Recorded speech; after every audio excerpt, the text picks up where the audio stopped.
আপনি চাইলেই আমি দিয়ে দিব। তাই আপনি দিবেন? দেন, আপনি দিলে আমি সব নিয়ে আসবো। সারাদিন শুধু ফোনে কথা বলা না, এখন নিশ্চয়ই পাশের বাসার ভাবির সাথে কথা বলতেছো।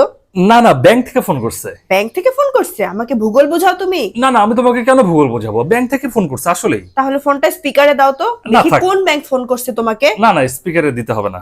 দাও দাও আমাকে। হ্যালো, হ্যালো ম্যাম, আমি ধর্ম ব্যাংক থেকে নাহিদ বলছি। স্যারের ব্যাংক স্টেটমেন্ট চেক করে দেখলাম স্যারের লেনদেন অনেক ভালো। সো বলছিলাম যে স্যার যদি চায় তাহলে 20 লাখ টাকা পর্যন্ত লোন নিতে পারে। এখানে প্রসেসিং ফিটা অনেক কম পড়বে ম্যাম। আপনাদের অফারটা আমার বেশ পছন্দ হয়েছে। আমি লোন অবশ্যই নিব, কিন্তু সেটা কি আবার ফেরত দিতে হবে? জি ম্যাম, টাকা তো অবশ্যই ফেরত দিতে হবে। যদি টাকা ফেরত দিতে না হয় তাহলে আপনারা কাগজপত্র রেডি করেন, আমি টাকা উঠাই নিয়ে আসতেছি। কিন্তু যদি সেই টাকা আপনারা ফেরত চান তাহলে প্লিজ আমাদের ফোন দিয়ে ডিস্টার্ব করবেন না। আমাদের লোনের দরকার হলে আমরা নিজেই ব্যাংকে যোগাযোগ করব। ফোন রাখেন। নাও।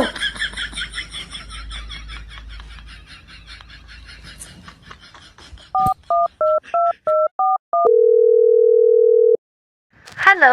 হ্যাঁ ভাবি। জি ভাইয়া বলেন। ওই পাশ থেকে একটা ছেলে কথা বললো। আরে ওটা তো আমি ছেলেদের ভয়েস নকল করতে পারি। ও মা, কি বলেন? এটা আপনি? হ্যাঁ, এটাই আমার স্পেশাল ট্যালেন্ট। আপনার এত বড় প্রতিভা আমি তো জানতাম না। আপনি ছেলেদের গলা নকল করে কথা বলতে পারেন? হ্যাঁ, দেখেন কত সুন্দর আপনাকে বাঁচাই দিলাম আজকে। আহা, যাক, ভালো হয়েছে। তাহলে তার বউ সন্দেহ করবে না। খুব ভালো হয়েছে। আপনি যে কিভাবে আমাকে বাঁচাইলেন ভাবি, আমি তো আজকে একদম ধরা খেয়ে যেতাম।